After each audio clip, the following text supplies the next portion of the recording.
अस्सलाम वालेकुम नाज़रीन, मेरा नाम है शेख जावेद, SK न्यूज़ मालेगांव की जानिब से। आज हम आए हैं कमालपुरा घर नंबर 808 की तरफ। मोमिन अब्दुल रऊफ़ उस्मान गनी जो इनके वालिद है, ये मोमिन अब्दुल रऊफ़ है जो हाफिज़ कुरान भी है और 10वीं का एग्ज़ाम में अपन इनसे ही पूछेंगे कि कितना % मार्कस मिली है इनको। तो आइए हम इनसे जानते हैं।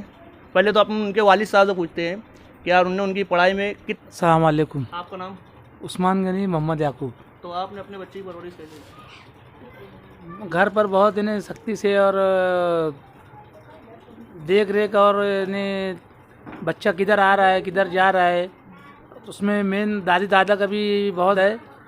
और सुबह सवेरे वो उठना है, नमाज और फिर स्कूल की तैयारी करना और स्कूल से फिर आना है और स्कूल से आकर फिर इन्हें घर का काम वगैरह करना है जो भी इन्हें होमवर्क दिया जाता था।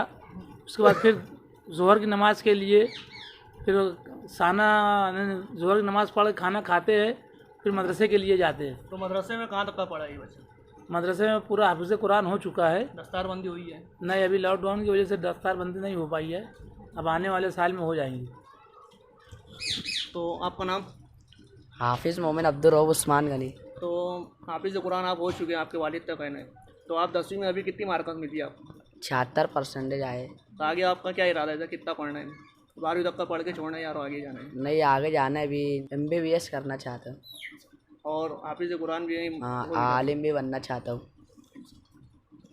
ये बच्चे की नेक ख्वाहिशात है कि आगे बढ़ना चाहते हैं, डॉक्टर बनना चाहते हैं, हाफिज़ कुरान भी रहना चाहते हैं और ये अच्छी बात है। अनीस हाजी की सदारत में ये प्रोग्राम रखा था। इनकी हौसला अफजाई के लिए सुफियान जमाली साहब आए थे यहाँ से, बड़ा कब्रस्तान।